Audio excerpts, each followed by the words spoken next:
Masalah hubungan keluarga yang rumit di masa tua adalah salah satu masalah yang sangat membekas di hati banyak orang tua yang sudah lanjut usia, terutama ketika dihadapkan pada keputusan apakah akan tinggal bersama anak-anak mereka setelah pensiun atau tidak.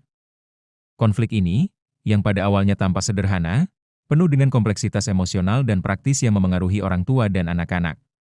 Bagi sebagian orang, berbagi rumah dengan keluarga adalah cara untuk memperkuat ikatan dan memastikan perawatan di masa tua, tetapi kenyataannya seringkali lebih rumit. Apa yang pada awalnya tampak seperti solusi yang nyaman untuk kehidupan sehari-hari dapat berubah menjadi situasi pengorbanan yang terus-menerus, di mana orang dewasa yang lebih tua mulai mempertanyakan kemandirian dan kesejahteraan mereka sendiri. Pada tahap kehidupan di mana ketenangan diharapkan untuk menang, ada kebutuhan untuk merenungkan secara mendalam apa arti sebenarnya dari kehidupan yang memuaskan. Dengan mengingat hal ini, saya mendorong Anda untuk terlibat dalam refleksi ini, memeriksa implikasi dari keputusan ini yang banyak dari kita hadapi. Seorang teman bernama Lea muncul di benak saya. Setelah kematian suaminya, ia memilih untuk tinggal bersama putra bungsunya, Carlos. Dia telah mengabdikan sebagian besar hidupnya untuk keluarganya, membesarkan mereka dengan semua cinta dan dedikasi yang bisa diberikan seorang ibu. Ketika suaminya jatuh sakit, dia tetap berada di sisinya siang dan malam tanpa mengeluh. Namun, setelah kematiannya, ada kekosongan dalam hidupnya. Dan dia berpikir bahwa dekat dengan Carlos dan cucu-cucunya adalah cara terbaik untuk mengisi kekosongan tersebut, dengan keyakinan bahwa kedekatan keluarga akan mengisinya. Ini akan bermanfaat bagi semua orang, katanya dengan senyum hangat sambil mengemasi kopernya yang penuh dengan harapan. Ia melihat kepindahannya sebagai kesempatan baru untuk menjalin hubungan kembali, untuk lebih dekat dengan cucu-cucunya dan berkolaborasi dengan Carlos dan istrinya, Marina, dalam rutinitas harian mereka. Prospek untuk berintegrasi kembali ke dalam keluarga yang erat adalah hal yang paling menggembirakan baginya. Pada awalnya, semuanya tampak berjalan dengan sempurna. Rumah Carlos sangat luas, dan anak-anak senang memiliki nenek mereka. Sebelum kita melangkah lebih jauh, jangan lupa untuk memberi tanda suka jika Anda menikmati videonya, dan berlangganan saluran ini untuk mendapatkan tips terbaik tentang cara menarik kelimpahan dan kemakmuran ke dalam hidup Anda. Mari kita lanjutkan. Lea sibuk memasak, mengurus rumah dan menghabiskan waktu bersama cucu-cucunya, merasa berharga dan dibutuhkan. Namun, seiring berjalannya waktu, situasinya mulai berubah. Apa yang dulunya merupakan tugas-tugas kecil segera menjadi tanggung jawab sehari-hari. Lea, yang pindah ke sana untuk mencari persahabatan dan dukungan emosional, secara tak terduga mendapati dirinya berperan sebagai pengasuh tidak resmi. Sore hari yang ia rencanakan untuk dihabiskan dengan membaca atau berjalan-jalan digantikan oleh daftar pekerjaan rumah dan tanggung jawab keluarga yang tak ada habisnya. Setiap hari ia merasakan beban tanggung jawabnya semakin berat dan semakin tidak merasakan kepuasan dari keramahan yang selama ini ia dambakan. "Ibu, bisakah kamu menjemput anak-anak dari sekolah hari ini?" Carlos sering bertanya kepadanya. Dan meskipun dia kelelahan, dia selalu menjawab dengan senyuman. Seiring berjalannya waktu, perasaan kesepian mulai meningkat di dalam dirinya. Kehidupan sehari-hari di perusahaan tidak memberinya kenyamanan seperti yang ia harapkan, tetapi beban emosional yang tak terduga, pembicaraan dengan Carlos dan Marina menjadi semakin jarang, terbatas pada topik-topik praktis sehari-hari. Dia merasa bahwa kehadirannya di sana, meskipun diperlukan, semakin tidak dihargai, seolah-olah dia hanyalah sebuah elemen dekoratif di dalam rumah. Kekecewaan mulai menyelimutinya seperti bayangan yang tidak dapat ia lepaskan. Lea mulai mempertanyakan apakah ini benar-benar kehidupan yang ia inginkan untuk masa tuanya, apakah pengorbanan yang terus-menerus atas kebutuhan dan keinginannya sendiri dapat dibenarkan dengan pengorbanan untuk dekat dengan keluarganya. Harapan akan masa tua yang penuh cinta dan kasih sayang tampak semakin jauh, dan ia mulai berpikir tentang perlunya mencari alternatif, sesuatu yang benar-benar dimaksudkan untuknya. Tanda-tanda awal perselisihan muncul hampir tanpa disadari, seperti retakan samar pada dinding yang sampai sekarang kokoh. Pada awalnya, bagi Lea tampak wajar jika Carlos dan Marina meminta bantuannya untuk melakukan pekerjaan rumah tangga dan pengasuhan anak. Ia bersedia membantu. Lagi pula, ia selalu menjadi ibu yang berkomitmen dan merasa bahwa kehadirannya di sana adalah sebuah kontribusi bagi keluarga. Namun, seiring berjalannya waktu, permintaan tersebut tidak lagi bersifat sporadis dan menjadi sering. Apa yang tadinya hanya sebuah bantuan menjadi sebuah permintaan rutin. Dia mulai menyadari bahwa, lambat laun, kewajibannya semakin bertambah, sementara waktu yang seharusnya dia habiskan untuk kegiatan dan istirahatnya sendiri menjadi sangat berkurang. Situasi ini diperburuk ketika ia mulai merasakan bahwa kehadirannya dianggap sebagai beban bagi orang lain, daripada dihargai sebagai seorang ibu yang dihargai dan dihormati. Ungkapan kasih sayang dan rasa terima kasih yang dulunya biasa dilakukan berubah menjadi permintaan yang tidak personal dan tuntutan terselubung. "Ibu, bisakah kamu pergi ke pasar hari ini?" Marina meminta Lea untuk melakukan sesuatu seolah-olah itu adalah sebuah kewajiban baginya. Seiring berjalannya waktu, Lea menjadi pengurus utama dalam rumah tangga, mengambil alih tugas-tugas yang tidak dapat atau tidak mau dilakukan oleh Carlos dan Marina. Apa yang seharusnya menjadi kehidupan bersama yang menyenangkan berubah menjadi rutinitas yang melelahkan, di mana peran sebagai ibu rumah tangga menjadi bercampur aduk dengan peran sebagai pembantu rumah tangga yang tidak dibayar. Peran baru ini mulai menjadi beban yang semakin berat bagi Lea. Gangguan-gangguan kecil setiap hari menumpuk, menciptakan ketegangan yang terus-menerus antara dia dan anggota keluarga lainnya. Dia merasa terkunci dalam rutinitas yang tidak dia pilih, di mana kebutuhan dan keinginannya sendiri selalu terdesak ke latar belakang demi kepentingan orang lain. Kurangnya pengakuan atas pekerjaannya mulai mengikis antusiasme yang dia alami ketika dia pindah. Setiap tugas yang diselesaikan tanpa ucapan terima kasih, setiap permintaan yang diajukan tanpa pertimbangan, menjadi luka emosional kecil yang dibawanya secara diam-diam. Tempat tinggal, yang secara teori seharusnya menjadi tempat perlindungan, sekarang menjadi lebih seperti penjara di mana otonomi dan rasa hormatnya perlahan-lahan hilang demi kehidupan keluarga. Efek emosional dari peran baru ini sangat menghancurkan bagi Lea. Ia merasa kehilangan identitasnya, direduksi menjadi peran yang tidak memberinya kebahagiaan maupun kepuasan. Kasih sayang yang selama ini ia miliki untuk Carlos dan keluarganya mulai dibayangi oleh kebencian dan kesedihan. Lea menyadari bahwa, alih-alih mempererat hubungan mereka, hidup bersama justru menimbulkan rintangan emosional yang, jika tidak terselesaikan, dapat menjadi tidak dapat diatasi, sehingga perselisihan kecil yang dimulai hampir tanpa disadari mulai membentuk retakan yang dalam hubungan yang sampai saat itu tampaknya tidak dapat dihancurkan. Suatu hari, Lea mulai merasakan bahwa sebuah perubahan diperlukan. Malam-malamnya, yang biasanya tenang, berubah menjadi meditasi berjam-jam. Sambil berbaring di tempat tidur, ia mengulas kembali masa-masa dalam hidupnya saat ia merasa paling bahagia, saat ia menikmati kebebasan penuh untuk mengambil keputusan. Perlahan-lahan, apa yang tadinya hanya berupa ketidaknyamanan ringan berubah menjadi kesedihan yang mendalam. Ia bertanya-tanya apakah dengan tinggal bersama Carlos, tanpa disadari ia telah menyerahkan sesuatu yang jauh lebih berharga, yaitu otonominya, identitasnya, dan yang terpenting, kebahagiaannya sendiri. Kesan bahwa ia menjalani kehidupan orang lain dan bukan kehidupannya sendiri mulai membanjiri dirinya. Pikiran-pikiran ini disertai dengan rasa kekurangan yang semakin besar. Lea mulai mempertanyakan apakah ini benar-benar kehidupan yang dia inginkan untuk dirinya sendiri. Ia menyadari bahwa ia telah menjauh dari hal-hal kecil yang biasanya membuatnya bahagia, seperti berjalan-jalan sendirian di taman, membaca buku-buku favoritnya, atau sekadar menikmati kebebasan untuk menentukan apa yang akan dilakukan dengan hari-harinya. Peran yang ia jalani di rumah Carlos semakin menjauhkannya dari dirinya sendiri dan ia mulai menyadari bahwa tinggal di sana tidak ada manfaatnya bagi siapapun, baik untuk dirinya maupun orang-orang yang ia cintai.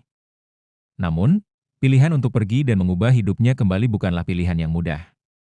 Ia sadar bahwa dengan memilih untuk mandiri, ia harus merelakan kedekatannya dengan cucu-cucunya, yang sangat membahagiakannya. Namun, ia juga memahami bahwa untuk menjadi ibu dan nenek yang dibutuhkan keluarganya, ia harus selaras dengan dirinya sendiri, dan yang terpenting adalah mendapatkan kembali kemandirian dan kemampuan untuk hidup dengan caranya sendiri.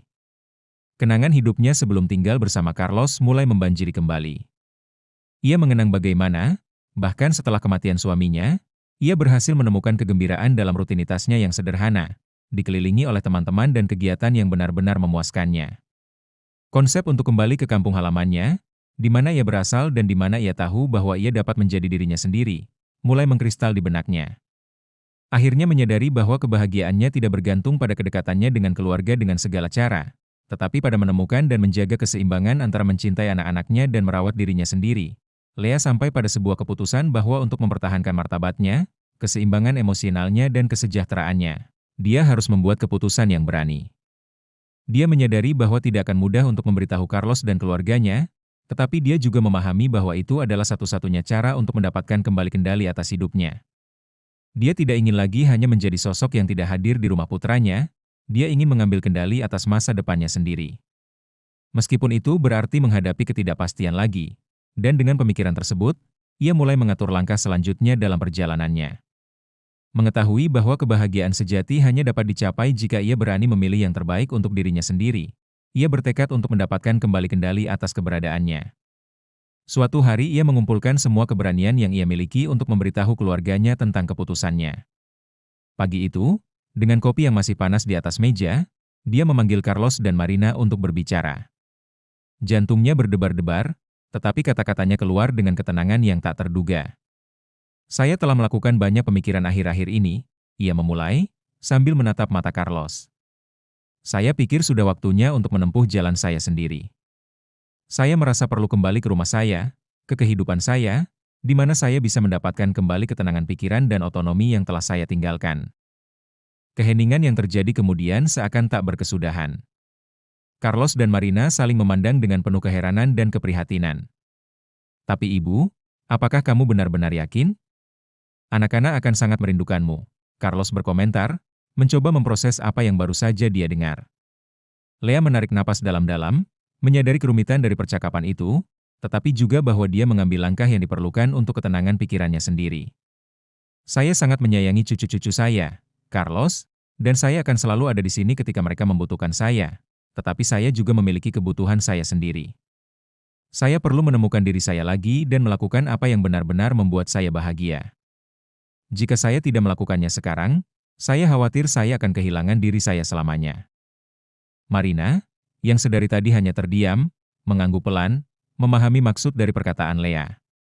Kami akan sangat merindukanmu, tapi kami ingin kamu menemukan kebahagiaanmu, dan jika itu berarti pulang ke rumah, maka itulah yang harus kamu lakukan. Kata-kata penyemangat itu langsung melegakan Lea, yang merasa bahwa ia akhirnya dimengerti. Hari di mana ia kembali ke kampung halamannya dipenuhi dengan perasaan campur aduk. Saat dia mengumpulkan barang-barangnya dan bersiap untuk pergi, kombinasi antara kesedihan dan kegembiraan menyelimutinya. Meninggalkan rumah Carlos memang menyakitkan, tetapi pada saat yang sama, prospek untuk kembali ke rumahnya sendiri, di mana ia dapat hidup dengan caranya sendiri, membuatnya bersemangat. Ketika ia sampai di tempat tujuan, beban di pundaknya seakan lenyap. Ketika ia membuka pintu rumah lamanya, keheningan yang hangat menyelimuti dirinya, berbeda dengan yang ia rasakan di rumah anaknya. Inilah tempatnya, tempat perlindungannya, dan rasa kebebasan yang merasukinya hampir tak terlukiskan. Pada hari-hari berikutnya, ia mulai menemukan kembali kehidupan yang telah ia tinggalkan. Ia kembali berjalan-jalan di pagi hari, bertemu dengan teman-teman lama, dan bahkan mulai menjelajahi hobi baru yang selalu ingin ia coba, tetapi tidak pernah memiliki waktu atau keberanian. Setiap langkah kecil menuju kemandirian memperkuat keyakinannya bahwa ia telah membuat keputusan yang tepat. Ia merasa lebih hidup, lebih selaras dengan dirinya sendiri dibandingkan dengan yang pernah ia rasakan selama ini. Ia sadar bahwa fase baru ini tidak akan berjalan tanpa kesulitan, namun kini ia merasa siap untuk menghadapinya dengan kepercayaan diri seorang yang telah mengambil keputusan sendiri. Kebebasan, yang dulunya tampak seperti kerinduan yang jauh, sekarang menjadi bagian dari kesehariannya, dan ia bertekad untuk memanfaatkan setiap momen dari pembaruan pribadinya. Menjaga keseimbangan dalam hubungan keluarga adalah seni yang halus, terutama bagi orang tua yang sudah lanjut usia yang tinggal bersama anak-anak mereka yang sudah dewasa. Pengalaman Lea dengan jelas menunjukkan bagaimana kedekatan yang berlebihan dapat menyebabkan jarak emosional dan menciptakan ketegangan yang tidak ada sebelumnya. Ketika memutuskan untuk kembali ke rumahnya sendiri, ia tidak hanya berusaha untuk mendapatkan kembali otonominya, tetapi juga memahami perlunya menjaga lingkungan yang seimbang dengan orang-orang yang dicintainya. Pemisahan fisik, alih-alih menjadi indikator perpisahan, dapat menjadi alat untuk mempertahankan dan bahkan memperkuat ikatan keluarga. Dengan tinggal di ruang individu, kunjungan menjadi kesempatan untuk menjalin hubungan yang tulus, tanpa ketegangan sehari-hari yang sering muncul dari hidup bersama secara terus-menerus. Menemukan keseimbangan antara kedekatan dan jarak memungkinkan setiap anggota keluarga untuk mengalami kehidupan yang utuh dan tulus. Meskipun anak-anak yang sudah dewasa sangat menghargai orang tua mereka, mereka membutuhkan ruang untuk membangun rutinitas mereka sendiri, membesarkan anak-anak mereka dan mengembangkan hubungan mereka sendiri. Demikian pula, orang tua yang lebih tua membutuhkan lingkungan yang memungkinkan mereka untuk mempertahankan kemandirian mereka sambil terus mengejar minat dan kegiatan pribadi mereka. Dalam mencapai keseimbangan ini, hubungan keluarga memiliki dimensi baru. Perpisahan menimbulkan rasa rindu, dan rasa rindu ini, jika dilengkapi dengan kunjungan dan pertemuan yang terorganisir, akan memperkuat kasih sayang dan rasa hormat di antara anggota keluarga. Selain itu, otonomi setiap individu memungkinkan pertemuan didasarkan pada pilihan sukarela daripada paksaan. Sekarang, ketika Lea mengunjungi Carlos dan keluarganya, kunjungan ini dipenuhi dengan momen-momen sukacita yang tulus dan rasa hormat bersama. Lea sadar bahwa ia ada di sana karena pilihannya sendiri, dan keluarganya menyambutnya dengan hangat, menyadari bahwa kehadirannya adalah sebuah anugerah, bukan kewajiban. Dinamika baru ini, di mana keseimbangan dihargai, membuat setiap pertemuan menjadi berharga dan istimewa, memperkuat ikatan keluarga dengan cara yang sehat. Keseimbangan dalam hubungan keluarga menumbuhkan koeksistensi yang harmonis di mana setiap anggota memiliki kesempatan untuk tumbuh dan berkembang secara individu. Hal ini memudahkan orang tua untuk mempertahankan harga diri dan kemandirian mereka di usia tua, sementara anak-anak mulai menghargai waktu dan ruang bersama dengan cara yang baru. Lea menemukan bahwa dengan merawat dirinya sendiri, ia tidak hanya menjaga kesehatan mental dan emosionalnya, tetapi juga meremajakan ikatannya dengan putra dan cucunya. Keseimbangan ini, meskipun seringkali sulit dicapai, sangat penting untuk kesehatan secara keseluruhan dan untuk menjaga hubungan keluarga yang sehat dan bahagia. Pengorbanan yang terus-menerus, jika dilakukan secara ekstrim, dapat menjadi jebakan yang merugikan, terutama bagi orang tua yang sudah lanjut usia yang dalam keinginannya untuk melindungi dan mendukung anak-anak mereka, akhirnya mengabaikan kebutuhan dan keinginan mereka sendiri. Lea, dalam upayanya untuk mendukung Carlos dan keluarganya, sampai pada titik di mana ia melepaskan segala sesuatu yang membuatnya bahagia. Dia berpikir bahwa dengan melepaskan keinginannya sendiri, dia telah memenuhi perannya sebagai seorang ibu, tetapi segera menyadari bahwa jalan ini hanya mengarah pada ketidakpuasan yang mendalam dan hilangnya identitas. Apa yang dimulai sebagai isyarat cinta akhirnya berubah menjadi kebencian. Bukan karena ia tidak memiliki kasih sayang untuk anak-anaknya, tetapi karena ia merasa bahwa ia telah mengorbankan identitasnya sendiri. Ketika orang tua memberikan diri mereka sepenuhnya untuk memenuhi kebutuhan anak-anak mereka, mengabaikan kerinduan mereka sendiri, mereka berisiko menjauhkan diri dari apa yang membuat mereka unik dan puas dari waktu ke waktu. Penyerahan diri yang terus-menerus ini dapat menimbulkan rasa hampa, seolah-olah hidup telah kehilangan sebagian maknanya. Lea mengamati bagaimana hal ini terwujud dalam keberadaannya sendiri. Perlahan-lahan ia berhenti membaca buku-buku yang sangat ia sukai, berhenti berpartisipasi dalam kelompok sosial yang ia sukai, dan bahkan berhenti merawat dirinya sendiri seperti yang sebelumnya ia lakukan. Semua ini atas nama pengorbanan yang, meskipun dilakukan dengan niat baik, mulai menguras energi dan kegembiraannya.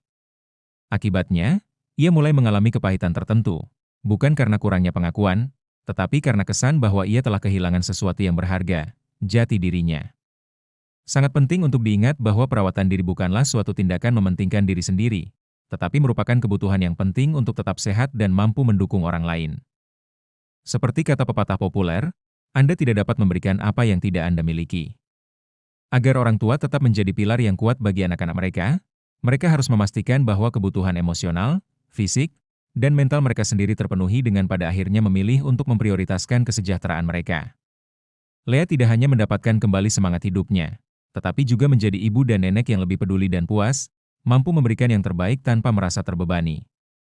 Kisah Lea adalah pengingat yang kuat bahwa menyeimbangkan kepedulian terhadap orang lain dengan perawatan diri sendiri sangat penting untuk kesehatan emosional yang optimal dan hubungan keluarga yang sehat. Pengorbanan adalah bagian yang melekat dalam perjalanan mengasuh anak, tetapi tidak boleh mengorbankan kebahagiaan pribadi. Ketika orang tua memberi diri mereka kesempatan untuk menjalani hidup mereka sepenuhnya, mereka tidak hanya memperoleh manfaat pribadi, tetapi juga menunjukkan kepada anak-anak mereka pentingnya hidup secara otentik dan harmonis. Pada akhirnya, mencapai kebahagiaan dan kepuasan bukan hanya merupakan hak, tetapi juga fondasi untuk membangun lingkungan keluarga yang penuh kasih dan harmonis. Pengalaman Lea menyoroti pentingnya menjaga kemandirian di usia tua. Seiring bertambahnya usia, kita seringkali diharapkan untuk mengorbankan kebutuhan dan keinginan pribadi demi kepentingan keluarga, terutama demi anak-anak. Namun, pengalaman Lea menggambarkan bahwa mempertahankan kemandirian dan mempertahankan identitas pribadi sangat penting untuk menjalani kehidupan yang penuh dan bermanfaat. Pilihannya untuk meninggalkan rumah putranya dan kembali ke rumahnya sendiri bukan hanya sekedar perubahan tempat tinggal, tetapi juga merupakan penegasan atas martabatnya dan keputusan yang disengaja untuk memprioritaskan kepuasan dan kualitas hidupnya. Otonomi di usia lanjut bukan berarti menjauhkan diri atau meninggalkan ikatan keluarga, tetapi tentang menemukan keseimbangan yang tepat di mana orang tua dan anak-anak dapat menikmati hidup mereka sepenuhnya, tanpa stres atau beban yang berlebihan. Lea menemukan bahwa dengan memprioritaskan perawatan dirinya sendiri, ia telah menjadi ibu dan nenek yang lebih penuh perhatian dan puas, dapat sepenuhnya menikmati waktunya bersama keluarga tanpa tekanan emosional untuk menyerah pada dirinya sendiri. Keseimbangan inilah yang memfasilitasi penguatan hubungan keluarga, berdasarkan rasa saling menghormati dan menghargai individualitas masing-masing anggota. Bagi mereka yang berada dalam situasi yang sama, Sangat penting untuk diingat bahwa mengejar otonomi bukanlah tindakan yang berpusat pada diri sendiri, tetapi mencintai diri sendiri dan menghargai perjalanan hidup sendiri. Tetap aktif, mengembangkan minat pribadi, dan mengamankan ruang gerak sendiri adalah faktor penting dalam mencapai kehidupan yang seimbang di usia tua. Saya mendorong Anda untuk mempertimbangkan kebutuhan Anda sendiri dan bertanggung jawab atas hidup Anda, memilih tindakan yang mendukung kepuasan dan kualitas hidup Anda, dan jika perlu, berbagi perasaan dan aspirasi Anda dengan keluarga Anda. Kebahagiaan sejati, seperti yang Lea pelajari, berasal dari hidup sesuai dengan kebutuhan Anda sendiri, menyeimbangkan kewajiban keluarga dengan perawatan diri dengan cara yang sehat. Nilai otonomi di usia tua adalah hadiah yang kita berikan kepada diri kita sendiri. Hal ini memungkinkan kita untuk menua dengan bermartabat, melestarikan apa yang membuat kita unik dan terpenuhi. Dengan memilih kemandirian, kita memilih untuk hidup sepenuhnya, dengan kebebasan untuk terus bertumbuh, belajar, dan yang terpenting, menjadi diri kita yang sesungguhnya. Ini adalah hadiah paling berharga yang dapat kita berikan kepada anak-anak kita, model kehidupan yang dijalani sepenuhnya, penuh dengan tujuan dan cinta diri. Setelah Anda menelusuri kisah Lea dan merenungkan tantangan dan manfaat dari mencari kemandirian di usia lanjut, sekarang saatnya untuk melihat ke dalam diri dan bertanya pada diri sendiri pertanyaan berikut ini. Bagaimana Anda memenuhi kebutuhan Anda sendiri sembari mengatur tanggung jawab keluarga Anda? Sudahkah Anda memberi diri Anda kesempatan untuk hidup sesuai dengan keinginan dan kebutuhan Anda sendiri? Keputusan Lea adalah sebuah tindakan yang berani untuk mendapatkan kembali kebahagiaan dan kesejahteraannya. Perubahan apa yang dapat Anda lakukan dalam hidup Anda untuk membuat perjalanan Anda menjadi penuh dan bermanfaat juga? Saya mendorong Anda untuk memikirkan pengalaman Anda sendiri dan mengevaluasi pilihan-pilihan yang telah Anda buat sejauh ini. Mungkin inilah saatnya untuk berdialog dengan anak-anak Anda, berbagi emosi dan menyesuaikan batasan-batasan Anda untuk membina hubungan yang lebih sehat dan harmonis. Ingatlah bahwa kesehatan Anda tidak hanya relevan untuk Anda, tetapi juga berfungsi sebagai panutan dan inspirasi bagi orang-orang di sekitar Anda. Jika cerita ini berdampak pada Anda, bagikan video ini dengan teman dan keluarga yang mungkin menganggap informasi ini bermanfaat. Kita dapat memulai percakapan mendalam tentang pentingnya otonomi dan mengejar kehidupan yang seimbang di masa tua. Seperti yang dikatakan Karo Jung, hidup yang tidak dijalani adalah penyakit jiwa. Mari kita hidup dengan tujuan, keberanian, dan pengetahuan bahwa memenuhi kebutuhan kita sendiri adalah hal yang mendasar untuk dapat merawat orang-orang yang kita cintai. Sebarkan dan bantu sebarkan konsep bahwa kebahagiaan sejati dimulai dengan menghargai perjalanan hidup kita sendiri. Sampai jumpa di video berikutnya. Setelah usia 55 tahun, ada kata-kata yang lebih baik disimpan dalam keheningan. Tahukah Anda apa saja itu? Seiring bertambahnya usia, kebijaksanaan sejati bukan hanya tentang apa yang kita pelajari, tetapi juga tentang apa yang kita pilih untuk tidak mengungkapkan. Dalam diam yang disengaja, tersembunyi rahasia kehidupan yang penuh martabat, kedamaian, dan kehormatan. Hari ini, saya ingin mengajak Anda menemukan 9 hal yang sebaiknya tidak pernah Anda ungkapkan setelah melewati usia 55 tahun. Untuk memahami mengapa ini begitu penting, izinkan saya menceritakan sebuah kisah. Di sebuah desa kecil, hiduplah seorang pria tua yang dihormati bukan hanya karena usianya yang panjang, tetapi karena auranya yang penuh ketenangan dan kebijaksanaan. Dia adalah seseorang yang jarang berbicara, tetapi ketika dia membuka mulut, seluruh desa terdiam untuk mendengarkannya. Suatu hari, seorang pemuda yang gelisah, mencari arti hidupnya, datang kepadanya dan bertanya, "Guru, Anda telah hidup lebih lama dari siapapun di desa ini. Semua orang menghormati Anda. Tolong, beritahu saya, apa rahasia Anda untuk menjalani hidup yang damai dan bijaksana?" Orang tua itu tersenyum samar. Matanya seakan menembus waktu. Dia mengajak pemuda itu duduk di bawah pohon besar yang telah menjadi saksi banyak musim berlalu. Setelah beberapa saat hening, ia berkata dengan suara yang lembut namun dalam. "Saat aku masih muda, aku berpikir bahwa semakin banyak aku berbicara, semakin aku terhubung dengan orang lain. Aku membagikan kegembiraanku, kesedihanku, bahkan rahasia yang bukan milikku. Aku mengira keterbukaan adalah tanda kedekatan. Tetapi waktu mengajarkanku sesuatu yang berbeda. Semakin banyak aku berbicara, semakin aku menjadi rentan." Apa yang dia maksud? Dan apa saja 9 hal yang sebaiknya tidak Anda ungkapkan setelah usia 55 tahun? Mari kita temukan bersama, karena dalam diam, tersimpan kekuatan yang tak tergoyahkan. Kata-kata saya jatuh ke telinga orang-orang yang tidak selalu bermaksud baik, dan segera saya mulai merasakan kedamaian saya memudar. Saya belajar bahwa tidak semua orang perlu mengetahui segala sesuatu tentang Anda. Pemuda itu yang tertarik menatapnya dengan saksama. Lalu apa yang Anda lakukan? Tanyanya. Saya memutuskan bahwa tidak semua hal yang terjadi dalam hidup saya harus diketahui publik. Ada hal-hal yang terlalu berharga, terlalu intim untuk dibagikan. Saya mulai memilih dengan hati-hati apa yang saya katakan, kapan saya mengatakannya, dan kepada siapa saya mengatakannya. Bukan karena takut, tetapi karena saya mengerti bahwa kebijaksanaan adalah cara untuk melindungi kedamaian batin saya, kedamaian yang sama seperti yang Anda lihat dalam diri saya hari ini. Pemuda itu mengangguk perlahan, mulai memahami kata-kata pria tua itu. Ini bukan masalah diam demi diam, tetapi berbicara hanya apa yang diperlukan melindungi aspek-aspek tertentu dari kehidupan untuk menjaga ketenangan. Pria tua itu dengan senyum tipis menyimpulkan. Kebijaksanaan bukanlah mengatakan segala sesuatu, tetapi mengetahui apa yang harus disimpan untuk diri sendiri. Kebijaksanaan adalah perisai yang melindungi martabat Anda, dan seiring berjalannya waktu, Anda akan menyadari bahwa hidup dengan lebih sedikit kebisingan dari luar akan membuat Anda lebih dekat dengan diri Anda sendiri. Tanpa basa-basi, pria tua itu bangkit dan melanjutkan perjalanannya, meninggalkan pemuda itu dengan sebuah pelajaran yang akan terngiang di benaknya untuk waktu yang lama.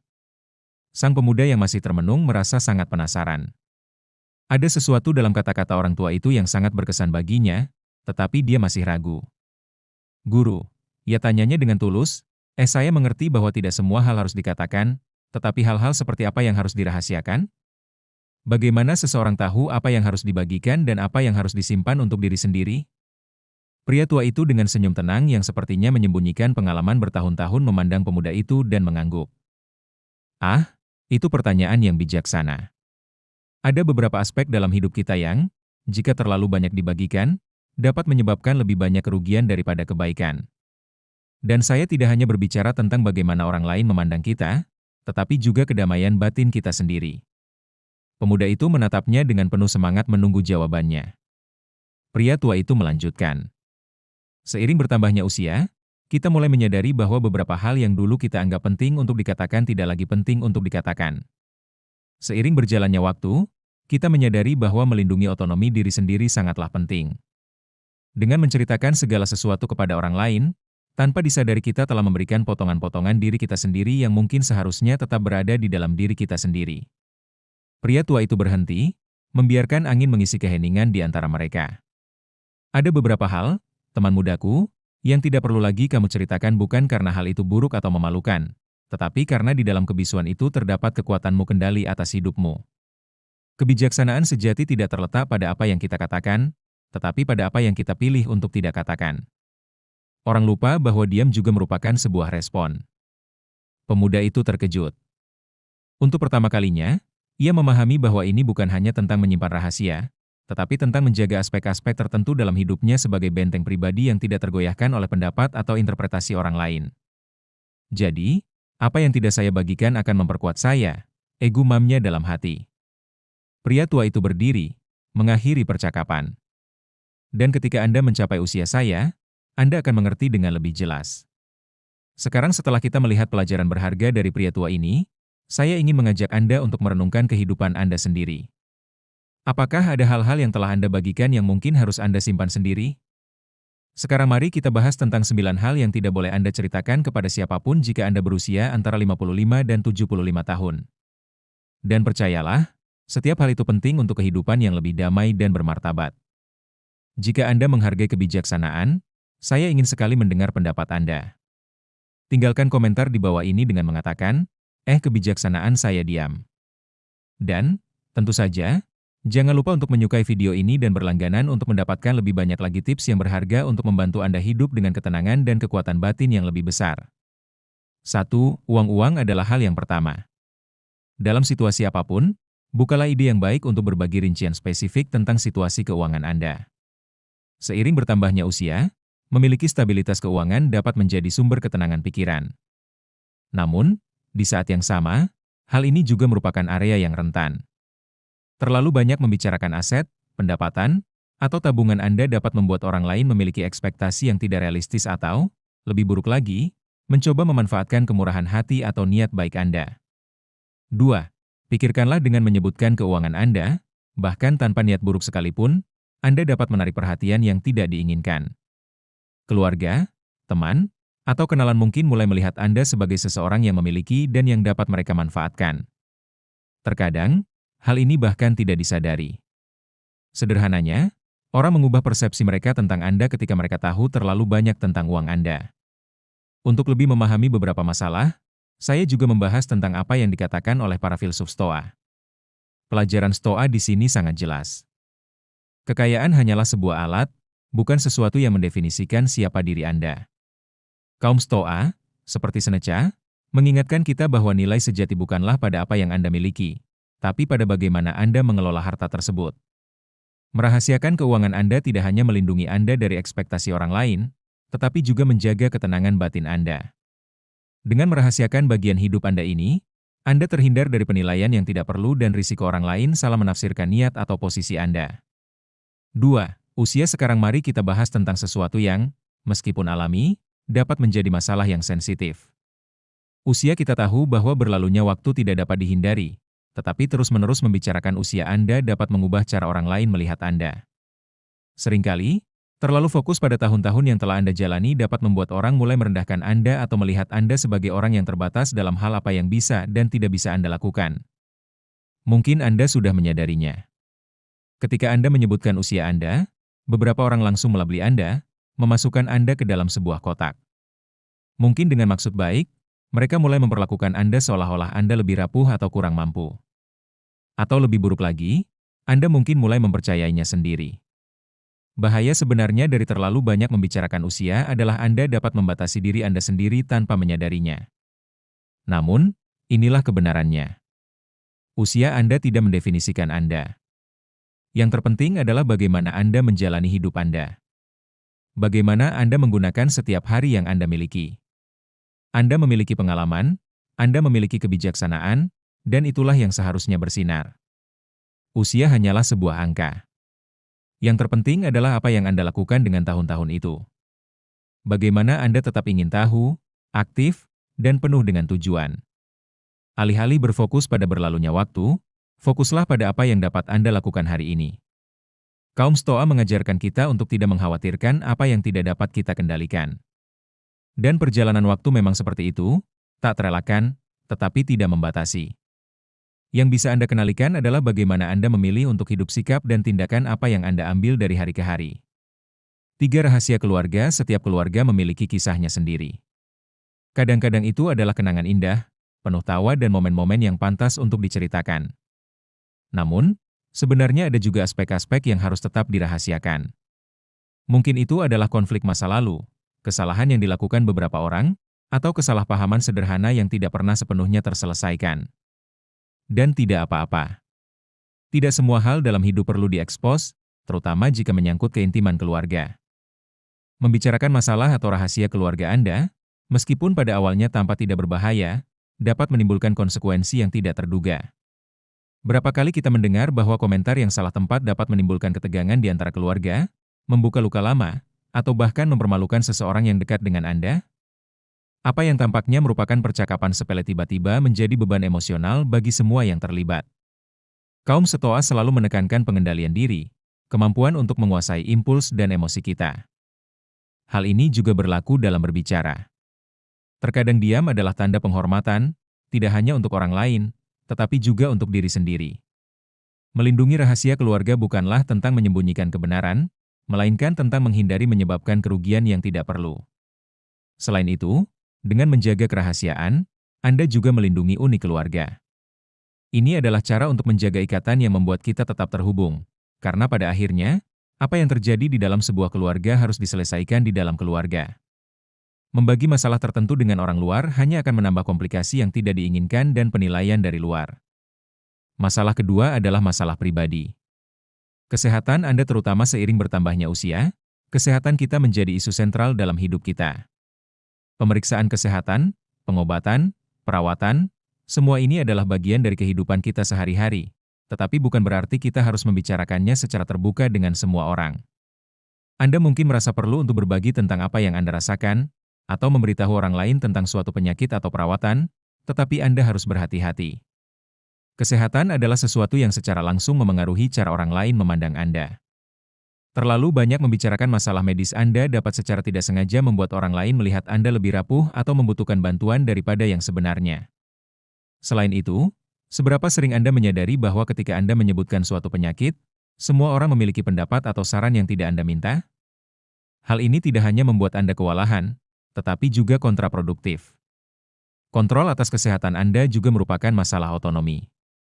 Ketika Anda berbicara terlalu banyak tentang masalah medis Anda menyerahkan sebagian kendali tersebut kepada orang lain yang memungkinkan mereka untuk membentuk opini atau penilaian tentang hidup Anda. Kaum Stoa akan mengatakan bahwa kita harus fokus pada apa yang dapat kita kendalikan. Dan dalam hal ini, apa yang dapat Anda kendalikan adalah bagaimana Anda mengelola kesehatan Anda dan bagaimana Anda memilih untuk membagikan informasi tersebut. 5. Beramal. Kita semua tahu bahwa membantu orang lain adalah salah satu tindakan paling mulia yang dapat kita lakukan dalam hidup. Entah itu menyumbangkan uang, waktu, atau tenaga, tindakan sederhana memberi tanpa mengharapkan imbalan apapun akan mengisi jiwa kita. Namun, disinilah muncul pertanyaan penting, apakah semua orang perlu tahu apa yang Anda lakukan? Anda mungkin pernah menjumpai orang-orang yang selalu berbicara tentang tindakan amal mereka, seolah-olah mereka ingin memastikan bahwa seluruh dunia mengetahui kedermawanan mereka. Dan secara alamiah, manusia memang mencari pengakuan. Namun, disitulah letak tantangan yang sebenarnya, memberi tanpa mengharapkan kemuliaan. Karena ketika Anda berbagi setiap tindakan amal yang Anda lakukan, fokusnya tidak lagi pada tujuan dan mulai berbalik pada diri Anda. Amal akan kehilangan kemurniannya ketika kita mengubahnya menjadi sebuah tontonan. Marcus Aurelius, salah satu orang Stoa yang hebat, mengatakannya dengan jelas. Cara terbaik untuk menolong adalah tanpa mencari kemuliaan atau imbalan. Kaum Stoa percaya pada kebajikan demi kebajikan itu sendiri, bukan karena ingin dipuji. Memberi dengan diam-diam, tanpa mengharapkan pengakuan, adalah bentuk kedermawanan yang paling tinggi. Karena penerima manfaat yang sebenarnya adalah orang lain, bukan ego Anda. Berhentilah sejenak dan pikirkan, kapan terakhir kali Anda menolong seseorang tanpa mengucapkan sepatah kata pun tentang hal itu? Itulah jenis tindakan yang meninggalkan jejak yang mendalam, tidak hanya pada kehidupan si penerima bantuan, tetapi juga pada kehidupan Anda. Karena pada akhirnya, ini bukan tentang berapa banyak yang Anda berikan atau siapa yang Anda bantu. Ini tentang melakukannya dengan kerendahan hati.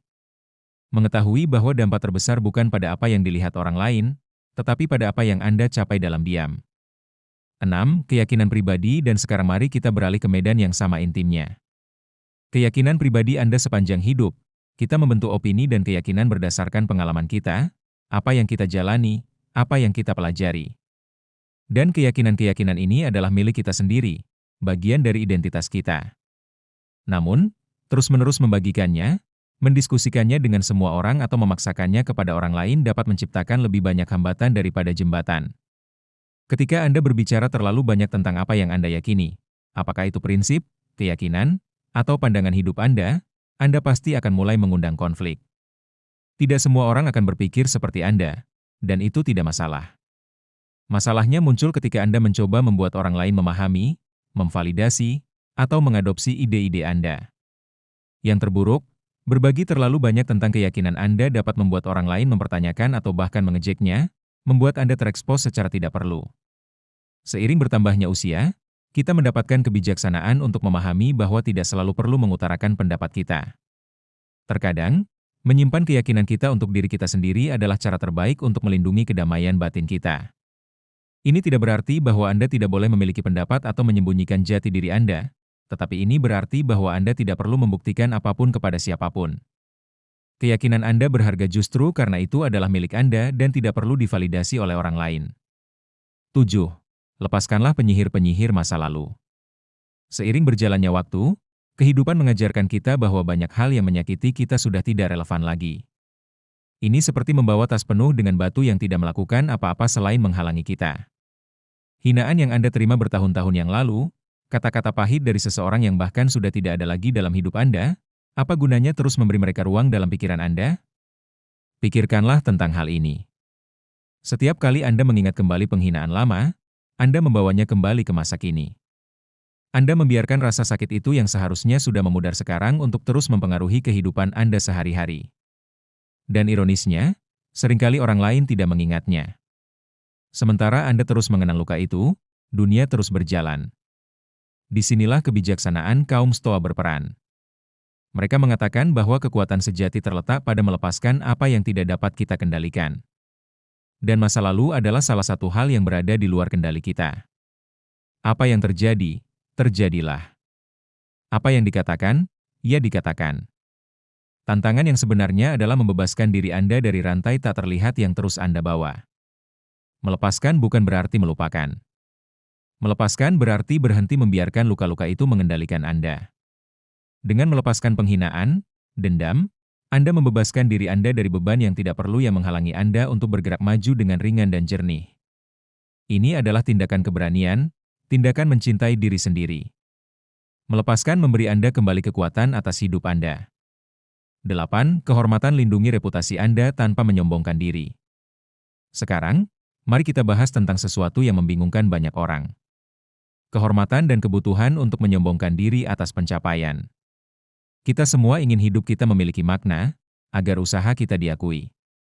Namun, seiring bertambahnya usia, kita menyadari bahwa kita tidak perlu orang lain mengetahui semua yang telah kita capai untuk memvalidasi nilai kita.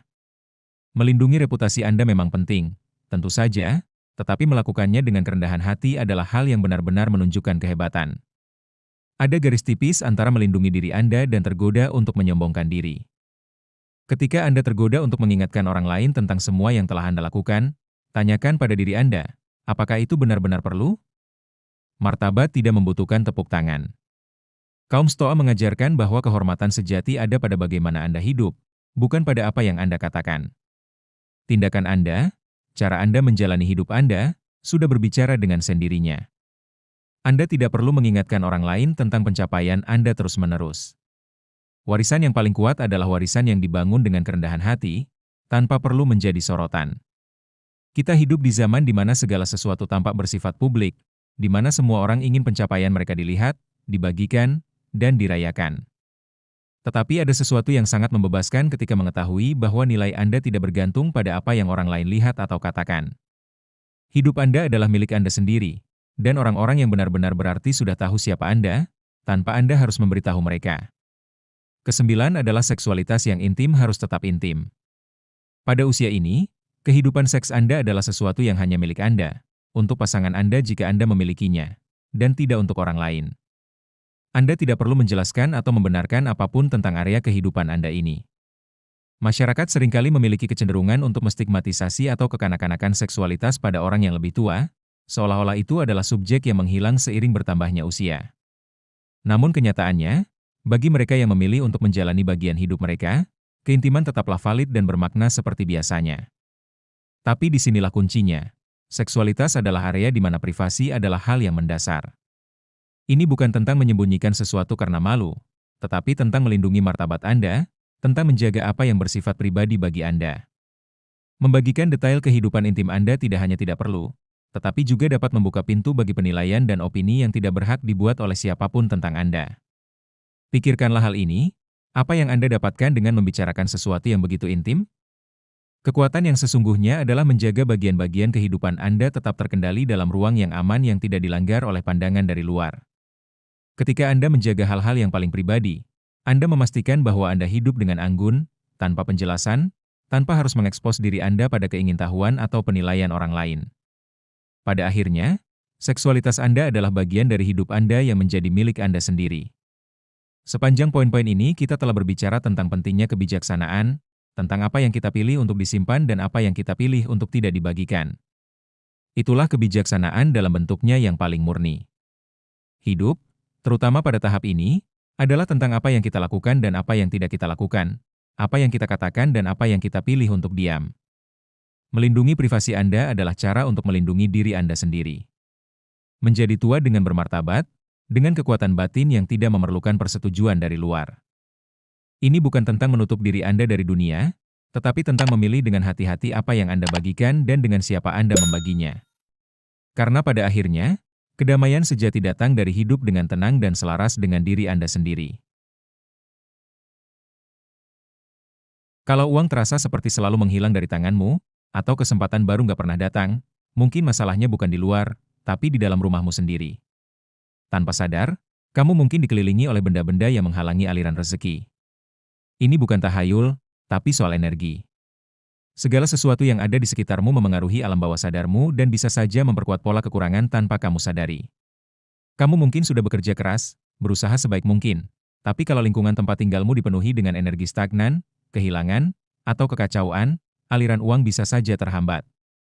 Yang lebih parah, banyak orang menghabiskan seumur hidup tanpa menyadari bahwa rumah mereka sendiri bisa jadi alasan kenapa mereka sulit mendapatkan rezeki.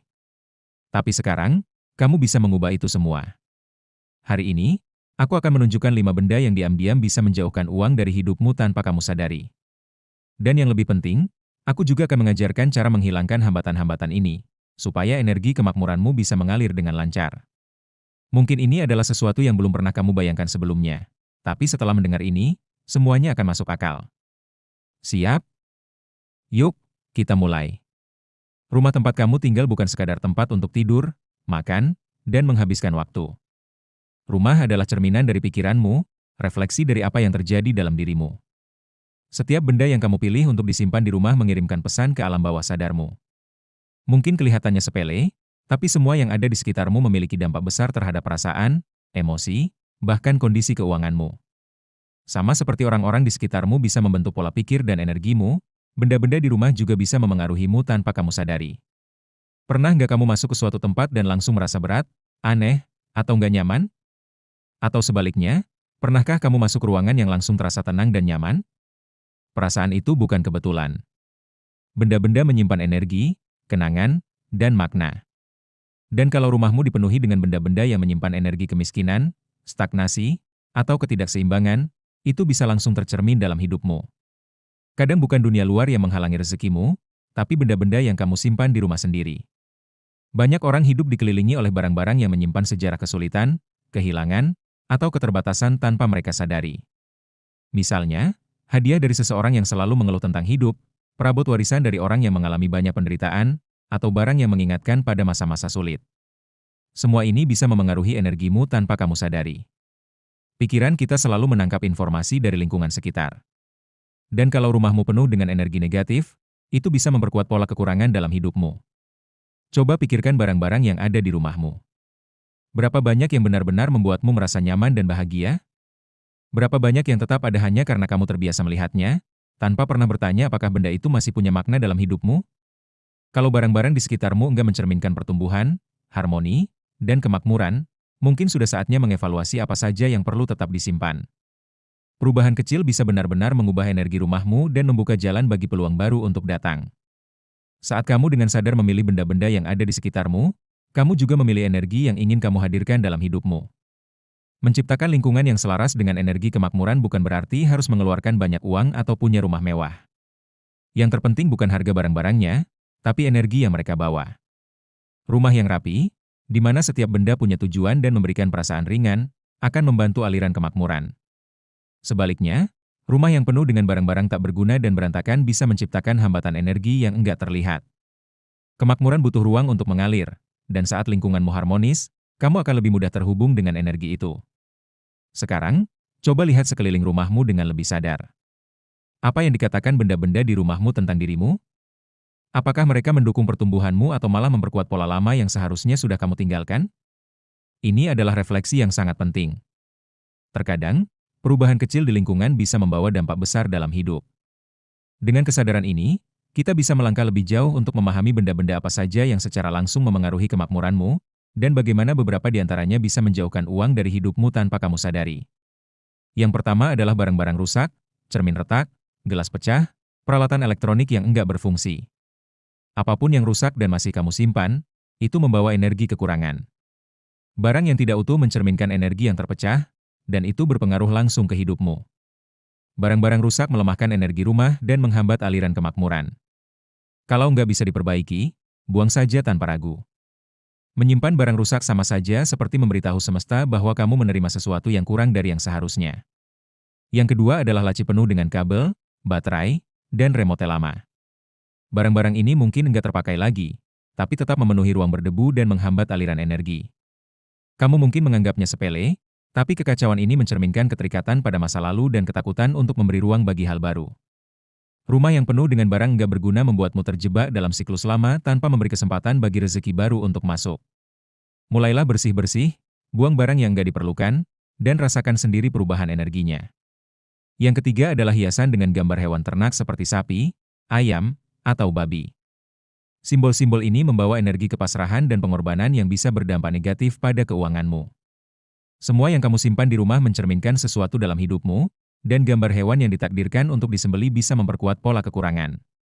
Kalau ingin rumah yang mencerminkan kemakmuran, pilih dekorasi yang melambangkan pertumbuhan, kebebasan, dan kesejahteraan.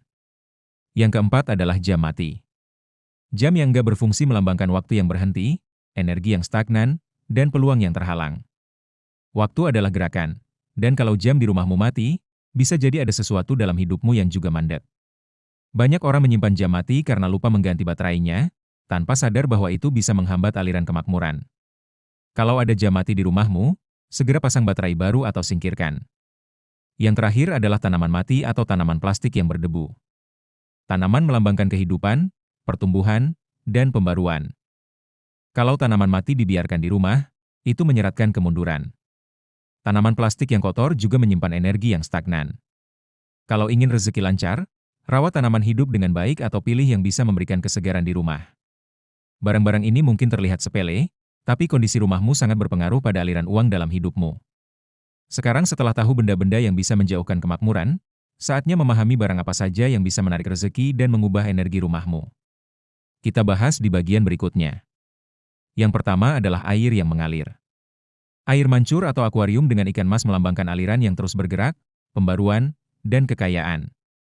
Dalam Feng Shui, air adalah simbol uang, dan jika bersih serta terus mengalir, ia bisa menarik peluang dan pertumbuhan finansial. Kalau kamu nggak bisa punya air mancur atau akuarium, cukup sediakan mangkuk berisi air bersih di sudut rumah. Yang penting, airnya selalu segar dan sering diganti karena air yang tergenang justru bisa menciptakan energi stagnan dan menghambat rezeki. Yang kedua adalah benda berwarna emas atau logam, seperti koin, patung kecil, atau mangkuk logam. Warna emas selalu dikaitkan dengan kemakmuran, dan logam adalah penghantar energi yang kuat.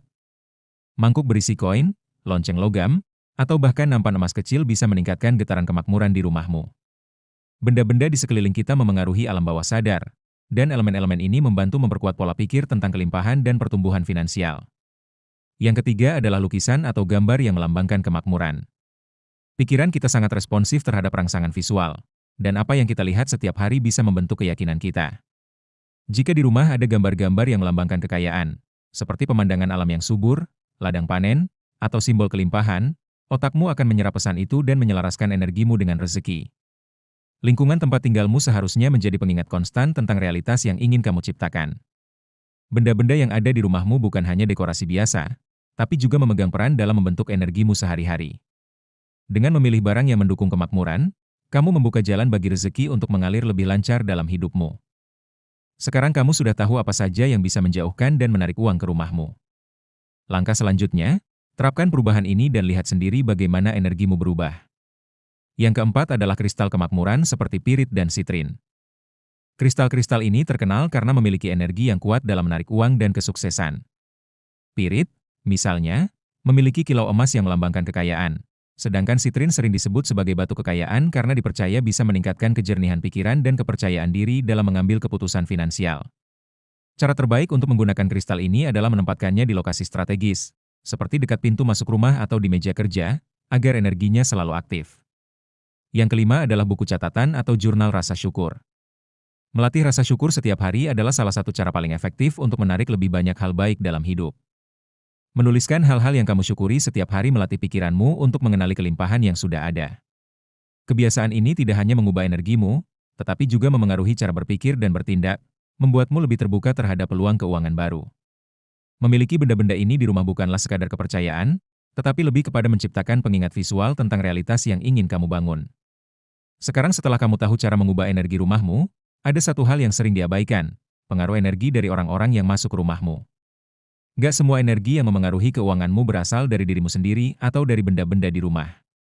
Orang-orang yang masuk ke dalam lingkunganmu juga meninggalkan jejak energi yang bisa berdampak positif atau negatif, dan beberapa mungkin tanpa sadar sedang menghambat rezekimu. Sama seperti ada tempat yang terasa nyaman hanya dengan berada di sana, ada juga orang yang membawa energi yang bisa merusak keseimbangan ruang di sekitarnya. Kalau rumahmu sering dikunjungi orang-orang yang suka mengeluh tentang hidup, selalu membicarakan kesulitan keuangan, atau membawa perasaan iri dan negatif, itu bisa menghambat aliran kemakmuranmu. Orang yang terlalu banyak mengeluh menyebarkan energi yang berat kemanapun mereka pergi. Energi ini bisa melekat pada benda-benda, dinding, perabotan, bahkan udara di rumahmu. Masalahnya, pikiran kita menyerap getaran ini tanpa disadari. Jika terus-menerus mendengar cerita tentang kegagalan, kesulitan, dan krisis, alam bawah sadarmu mulai menerima pola ini sebagai sesuatu yang wajar. Lama-kelamaan, ini bisa mengubah cara berpikirmu tentang uang, dan membatasi peluang yang sebenarnya bisa kamu raih.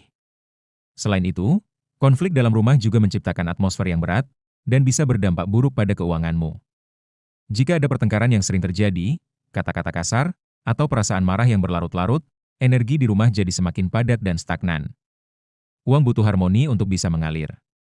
Rumah yang sering diwarnai pertengkaran biasanya mengalami kesulitan finansial karena energi negatif menghambat masuknya peluang baru.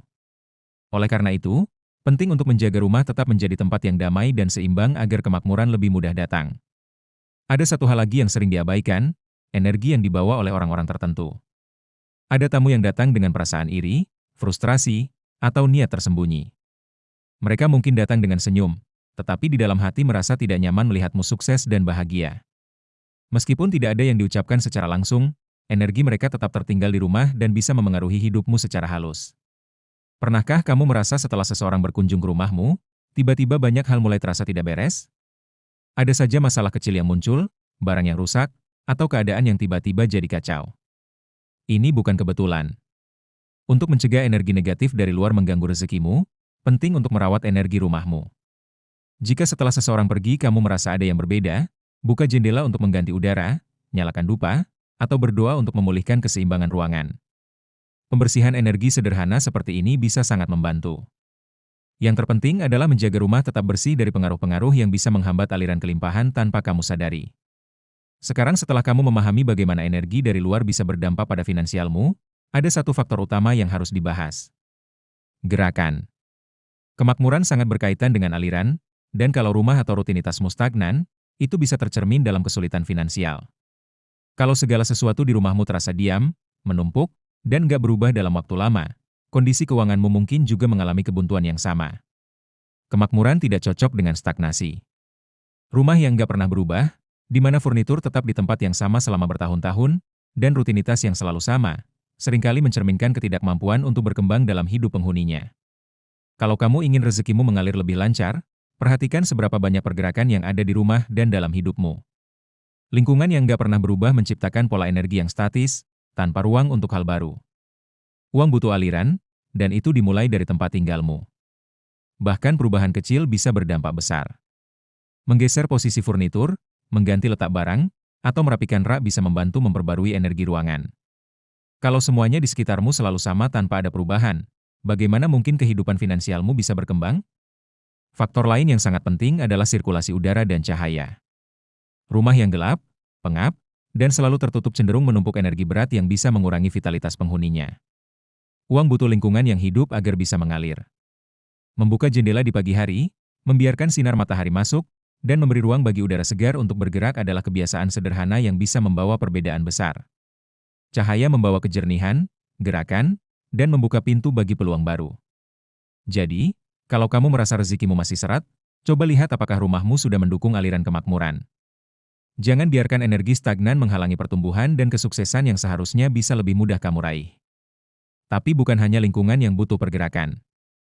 Hidupmu sendiri juga mencerminkan energi yang kamu pelihara.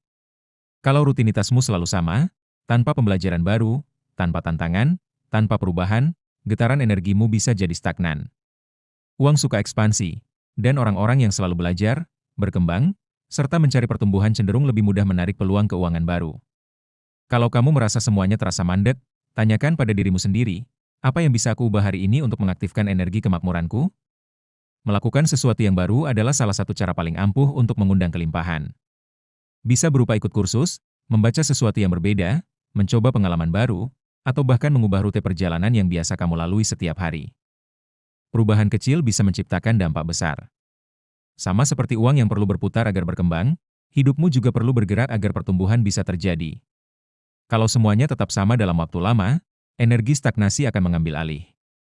Kemakmuran dimulai dari pilihan kecil yang kamu buat setiap hari. Lihat sekelilingmu, perhatikan rutinitasmu, Sadari di mana ada hambatan, dan lakukan perubahan, meskipun kecil. Uang selalu menemukan jalannya menuju orang yang terbuka terhadap hal baru. Dan kalau kamu sudah membaca sejauh ini, itu berarti kamu sudah mengambil langkah pertama untuk mengubah realitasmu. Sekarang, renungkan apa yang ada di rumah atau dalam hidupmu yang perlu lebih banyak pergerakan. Semua yang telah dibahas di sini memiliki satu tujuan, membuka matamu terhadap sesuatu yang mungkin selama ini luput dari perhatianmu. Setiap pelajaran, setiap detail yang dibagikan, bukanlah aturan kaku yang harus diikuti secara buta, melainkan sebuah undangan untuk melihat hidupmu dengan lebih sadar. Dunia modern membuat kita terus sibuk, selalu terburu-buru, hidup dalam mode otomatis, tanpa menyadari hal-hal kecil yang sebenarnya membawa dampak besar. Tapi sekarang, kamu tahu.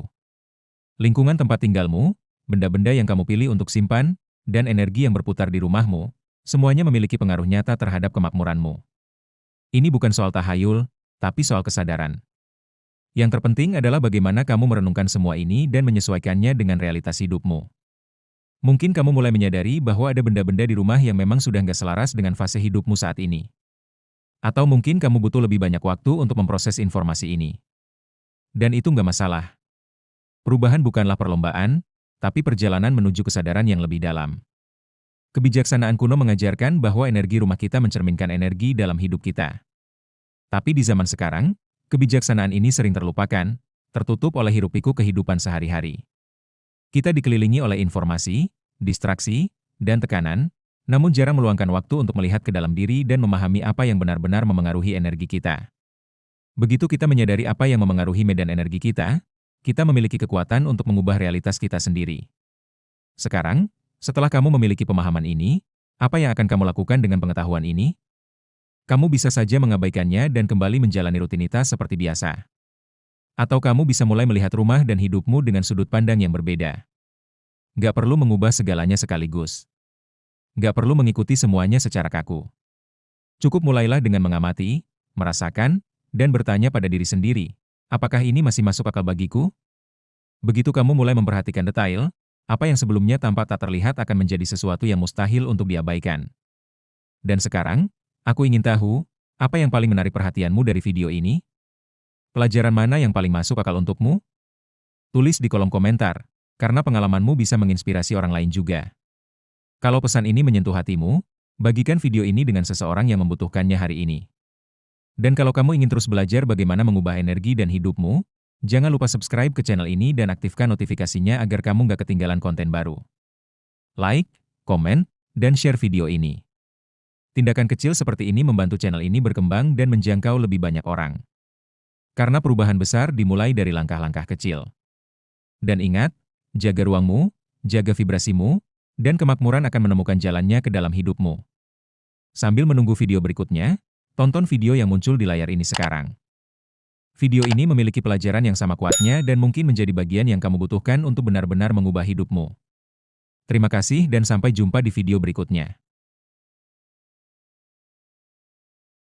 Hari ini saya ingin menceritakan sebuah kisah dari seorang guru Ayurveda yang terkenal tentang bagaimana seseorang harus minum air putih untuk menyingkirkan penyakit-penyakit seperti nyeri tubuh, masalah pencernaan, dan kelelahan. Jadi mari kita mulai dengan kisah yang terkenal ini. Teman-teman, banyak dari kita yang menganggap air sebagai hal yang biasa sehingga kita berpikir bahwa kita dapat meminumnya kapanpun kita mau dan dalam jumlah berapapun yang kita inginkan. Tapi ini sepenuhnya salah, karena meskipun air tampak sederhana, air sangat penting bagi tubuh kita. Agar semua organ tubuh dapat berfungsi dengan baik, racun yang dihasilkan dalam tubuh harus dibuang, mulai dari sistem pencernaan hingga kulit, dan dari penambahan berat badan hingga penurunan berat badan. Air memainkan peran penting dalam semua ini. Oleh karena itu, penting untuk mengetahui jumlah air yang tepat, cara yang tepat untuk meminumnya, kapan harus meminumnya, dan bagaimana cara meminumnya. Penting juga untuk mengetahui manfaat yang diberikan dan risiko yang dapat terjadi jika tidak diminum dengan benar. Faktanya, tidak peduli seberapa baik pola makan Anda, tubuh Anda tidak akan dapat menggunakannya dengan baik jika Anda tidak mengonsumsi air dengan benar, yang dapat menyebabkan masalah seperti sembelit, gas, masalah hati, kelemahan, kelelahan, batu ginjal, sistem kekebalan tubuh yang lemah, penyakit berulang, alergi kulit, noda, gatal-gatal, jerawat, komedo dan komedo putih, kulit yang sangat kering, kesulitan makan atau minum, nyeri sendi dan penumpukan lemak di daerah yang tidak diinginkan. Di tubuh, Anda dapat mengalami penyakit serius seperti hidung tersumbat, sakit kepala, pusing, sulit menambah atau mengurangi berat badan, rambut rontok dan insomnia. Semuanya hanya karena tidak minum air putih dengan benar. Jadi dalam video ini kita akan belajar mengapa air sangat penting bagi kita, apa fungsinya dalam tubuh dan berapa jumlah minimum dan maksimum yang harus kita minum setiap hari. Selain itu, kita akan melihat bagaimana cara mendeteksi jika tubuh kita mengalami dehidrasi. Anda juga akan belajar berapa gelas air yang harus Anda minum dalam satu waktu, bagaimana cara meminumnya, kapan waktu yang tepat dan kapan tidak meminumnya, yaitu bagaimana cara yang tepat untuk mengonsumsi air dan apakah air tersebut harus dalam keadaan dingin atau panas. Hari ini, melalui cerita ini, kita akan memahami bagaimana air, baik dingin maupun panas, dapat membantu kita menambah dan mengurangi berat badan. Jadi perhatikanlah. Suatu ketika ada seorang guru yang merupakan seorang guru Ayurveda, yang memiliki jenggot yang lebat dan biasa berceramah di sebuah desa. Guru ini biasa mengajar orang-orang tentang masalah kesehatan dan menjelaskan kepada mereka aturan-aturan yang harus kita ikuti agar tetap sehat. Karena bahkan kesalahan kecil pun dapat menyebabkan penyakit yang sangat serius. Kemudian, guru tersebut mengatakan kepada semua orang bahwa meskipun air tampak seperti sesuatu yang tidak penting, jika tidak diminum dengan cara yang benar, air dapat menyebabkan penyakit serius di dalam tubuh. Mendengar kata-kata guru tersebut, seorang pemuda dari antara hadirin berdiri dan berkata, "Guru Dev, bagaimana mungkin minum air dapat menyebabkan penyakit serius? Air adalah dasar dari kehidupan. Tanpanya, manusia bahkan tidak dapat bertahan hidup," kata pemuda itu. Mendengar hal ini, Guru Shi menjawab pemuda itu, "Nah, tidak ada yang sakit karena minum air, tetapi minum air dengan cara yang salah dapat menyebabkan banyak penyakit di dalam tubuh dan Anda bahkan tidak akan menyadarinya." Kemudian sang guru berbicara kepada seluruh hadirin. Beliau berkata, "Hari ini saya akan memberitahu Anda beberapa aturan kecil yang berhubungan dengan air dan dengan menerapkannya, Anda akan tetap sehat sepanjang hidup Anda dan Anda tidak akan pernah menderita penyakit di masa depan.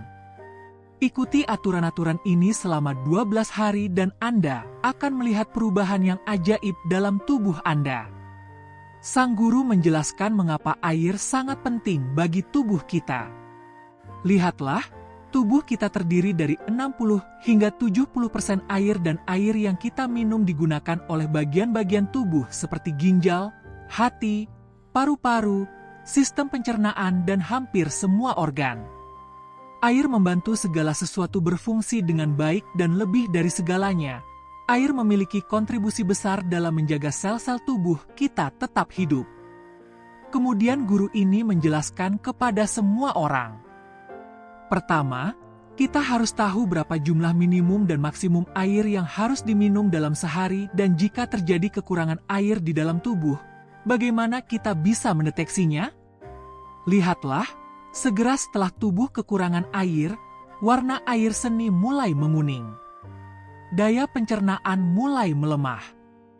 Kulit wajah dan tubuh berangsur-angsur menjadi tidak bernyawa dan lembek, dan jika cara minum air yang benar tidak diperhatikan sejak awal, gejala-gejala ini mengundang penyakit serius di masa depan. Oleh karena itu, sangat penting untuk minum air dalam jumlah yang cukup setiap hari. Sekarang saya akan memberitahu Anda berapa banyak air yang harus Anda minum dalam sehari dan jenis air apa yang harus diminum, yaitu apakah harus hangat, dingin, atau normal. Untuk melakukan ini, kita perlu tahu apa yang ada di dalam air dan masalah apa yang dapat membantu kita. Teman-teman, air tidak memiliki kalori, tetapi meskipun demikian, Air menghidrasi tubuh kita dan membantu menghilangkan limbah dari tubuh. Air juga membersihkan kulit kita, meningkatkan kekuatan otak, memperbaiki pencernaan, meningkatkan penglihatan, memperkuat tulang dan berkontribusi pada berfungsinya hampir semua organ dalam tubuh kita. Itulah mengapa air sangat penting bagi kita. Meskipun kita dapat bertahan lama tanpa minum teh, kita tidak mungkin bertahan hidup selama berhari-hari tanpa minum air. Karena air yang ada di dalam tubuh kita akan hilang melalui air seni dan pernapasan. Sekitar 2 liter air keluar dari tubuh kita setiap hari, yang sangat penting untuk diisi kembali. Pada kenyataannya, jumlah air yang harus diminum seseorang setiap hari tergantung pada kesehatan orang tersebut, lingkungan tempat tinggalnya, seperti apa iklim di sana, berat badan, dan aktivitas fisiknya. Tetapi orang normal harus minum antara 2, 5 hingga 3 liter air sehari, yang setara dengan 10 hingga 12 gelas. Pada musim panas kita berkeringat lebih banyak, sehingga jumlah air dapat ditingkatkan sedikit. Dan orang yang berolahraga juga harus minum lebih banyak air daripada orang biasa, karena air akan hilang dalam jumlah besar dari tubuh mereka. Kemudian sang guru memberitahu semua orang bahwa sekarang muncul pertanyaan apa yang terjadi jika Anda minum lebih banyak air dari yang diperlukan. Jadi, dengarkan baik-baik. Jawabannya adalah bahwa terlalu banyak minum sesuatu itu berbahaya. Minum terlalu banyak air akan meningkatkan kerja ginjal kita dan kemungkinan untuk mengurangi kadar natrium dalam darah sangat tinggi. Namun, hal ini sangat jarang terjadi, karena kebanyakan orang tidak dapat minum air sebanyak yang seharusnya. Masalahnya muncul ketika seseorang minum 5 atau 6 liter air. Sekarang, berapa gelas air yang harus Anda minum sekaligus dan jenis air apa yang harus Anda minum? Dengarkan baik-baik. Semua orang berpikir bahwa mereka dapat minum air sebanyak yang mereka inginkan, kapanpun mereka mau, tetapi ini benar-benar salah. Karena meminum jenis air yang sama dengan cara yang berbeda memiliki efek yang tidak baik bagi tubuh.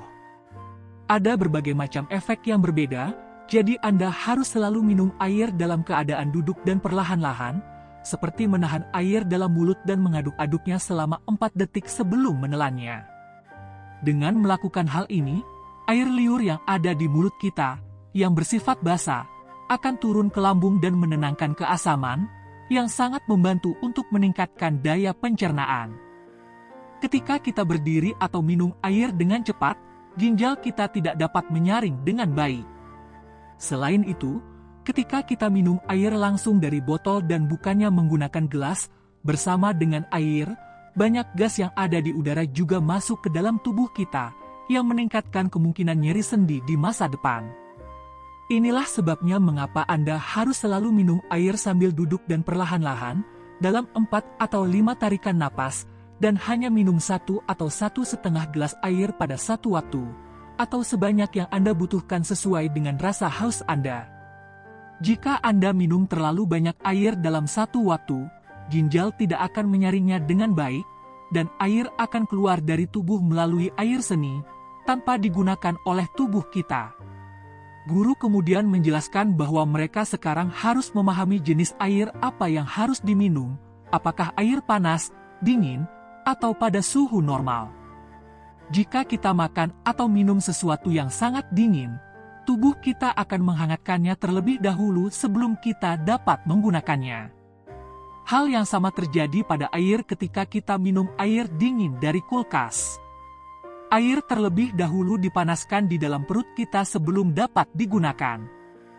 Dalam proses ini, banyak energi yang terbuang dan tubuh kita juga harus menunggu sebelum dapat menggunakan air tersebut. Air yang tersisa di dalam perut tidak segera dihangatkan, dan air dingin juga mengeraskan makanan yang telah kita makan, yang memperlambat proses pencernaan dan meningkatkan masalah sembelit. Itulah sebabnya mengapa air harus selalu dalam suhu normal atau suam-suam kuku. Karena tubuh kita menggunakan air suam-suam kuku dengan segera. Dan ini sangat membantu dalam memecah makanan yang kita makan, yang meningkatkan daya pencernaan dan meningkatkan kesehatan perut. Guru kemudian menjelaskan bahwa mereka sekarang harus tahu kapan harus minum air putih dan kapan tidak minum air putih. Ini adalah area di mana orang sering melakukan banyak kesalahan yang sering membuat mereka menjadi korban penyakit. Lebih penting untuk mengetahui kapan tidak minum air putih daripada kapan harus minum air putih. Jadi pertama-tama kita akan melihat kapan sebaiknya tidak minum air putih, dan kemudian kita akan melihat kapan waktu yang tepat untuk minum air putih, baik sebelum makan atau setelah makan. Tidak ada salahnya meminum seteguk atau 2 teguk air sebelum makan, karena hal ini dapat membantu makanan kering untuk masuk dengan mudah ke dalam tenggorokan dan mencegah Anda dari cegukan. Namun, ketika mereka mengatakan 1 atau 2 teguk, itu berarti Anda harus minum secukupnya untuk membasahi tenggorokan Anda, tetapi sangat salah untuk minum segelas penuh atau sejumlah besar air sebelum atau sesudah makan. Karena minum air segera setelah makan akan mengencerkan makanan terlalu banyak yang membuat perut kita sulit untuk mencerna. Cairan lambung tidak dapat keluar dengan baik dan proses pencernaan menjadi sangat lambat. Oleh karena itu, Anda harus selalu minum air putih setelah 45 menit sampai 1 jam setelah makan. Dan sebelum makan Anda harus minum air putih setelah mengisi perut Anda 1 jam sebelum makan. Selanjutnya, sang guru mengatakan kepada semua orang bahwa minum air sebelum tidur di malam hari atau setelah bangun tidur secara tiba-tiba adalah hal yang salah. Meskipun air sangat bermanfaat di siang hari, minum terlalu banyak air di malam hari juga sama berbahayanya. Saat kita tidur, tubuh kita tidak terlalu aktif, yang menyebabkan air dalam tubuh kita mencapai ginjal untuk disaring tanpa digunakan dengan benar, sehingga menyebabkan kerusakan besar pada ginjal.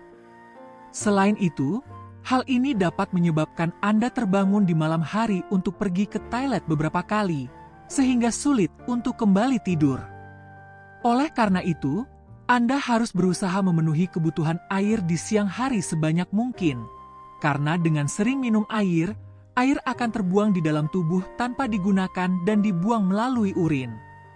Hal ini dapat menyebabkan masalah sering buang air kecil. Ketika Anda menyadari bahwa air seni Anda tidak berwarna kuning, tetapi benar-benar jernih seperti air, itu berarti pada saat itu Anda tidak membutuhkan air lagi. Jadi, setelah buang air kecil, tunggulah setidaknya 15-20 menit sebelum minum air untuk memberikan waktu bagi ginjal Anda untuk beristirahat. Jika tidak, sering minum air putih dapat menyebabkan buang air kecil terus-menerus dan masalah dalam mengontrol urin dengan benar. Selanjutnya, sang guru mengatakan bahwa bahkan setelah makan buah-buahan, Anda tidak boleh langsung minum air putih. Misalnya, jika Anda makan buah-buahan dan sayuran mentah seperti mentimun, tomat, dan sebagainya, Anda tidak boleh langsung minum air putih setelahnya. Demikian pula,